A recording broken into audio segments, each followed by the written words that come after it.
Assalamualaikum warahmatullahi wabarakatuh. Hai teman-teman, perkenalkan nama saya Aldila Lingga Sapitri, NPM 5020173 dari kelas 1B, Prodi PGSD, STKIP PGRI Kota Lubuk Linggau.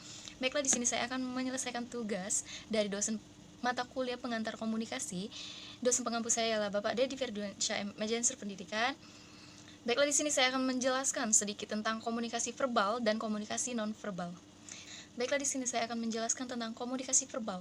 Komunikasi verbal adalah komunikasi yang menggunakan kata-kata, baik secara lisan atau tulisan. Komunikasi verbal ini banyak digunakan manusia dalam hubungan antar manusia untuk mengungkapkan suatu gagasan, pokok, pikiran, emosi, gagasan, fakta, data, atau informasi, menjelaskannya. Saling berkaitan atau bertukar perasaan, saling berdebat atau bertengkar. Baiklah, di sini saya akan menjelaskan juga unsur-unsur dalam komunikasi verbal.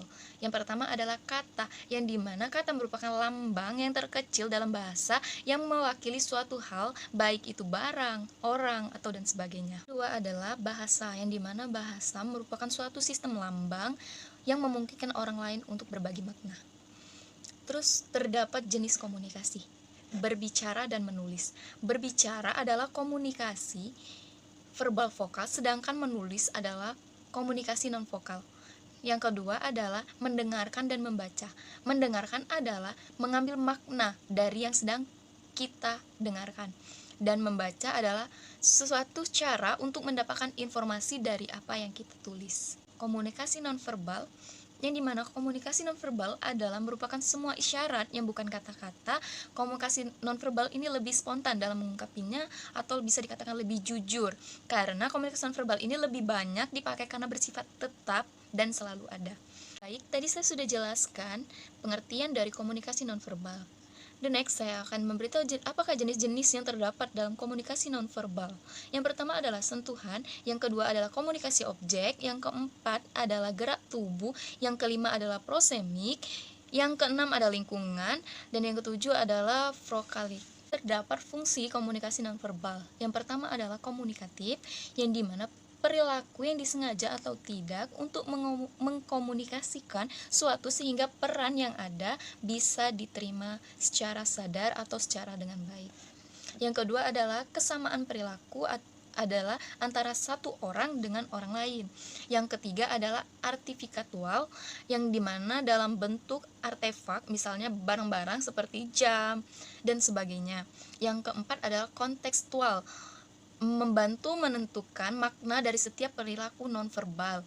Yang kelima adalah paket, yang bisa dijelaskan sebagai bagian tubuh dari kerjasama untuk mengkomunikasikan suatu makna yang kita jalankan atau kita komunikasikan. Yang keenam adalah dapat dipercaya, berbicara dengan konsisten melalui gerak-gerak yang berbicara dan sebagainya. Yang ketujuh adalah dikendalikan oleh aturan, sesuatu yang situasi atau kondisi saat itu berbicara melalui gerak tubuh yang sesuai dengan baik dan jelas.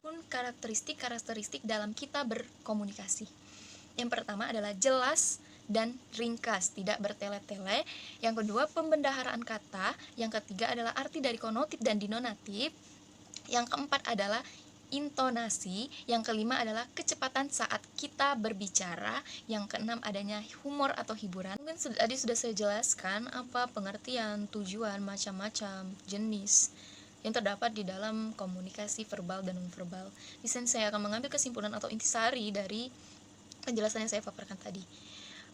Perbedaan komunikasi verbal dan nonverbal itu, kalau komunikasi verbal ia menggunakan bahasa lisan, bahasa tulisan, sedangkan nonverbal ia menggunakan nada suara, desa, jalan tangan, dan kualitas, isyarat, gerak, dan mimik wajah atau ekspresi wajah dan penampilan. Seperti yang kita ketahui, komunikasi itu sangat penting dalam kehidupan manusia untuk menjalin silaturahmi atau interaksi antara manusia, sekelompok manusia, individu, baik individu maupun kelompok, dengan tujuan bersama. Mungkin itu saja yang dapat saya sampaikan atau saya jelaskan pada materi kali ini. Kepada Allah saya mohon ampun, bila ada salah kata saya mohon maaf. Wabillahi taufiq walhidayah. Wassalamualaikum warahmatullahi wabarakatuh. Sampai jumpa.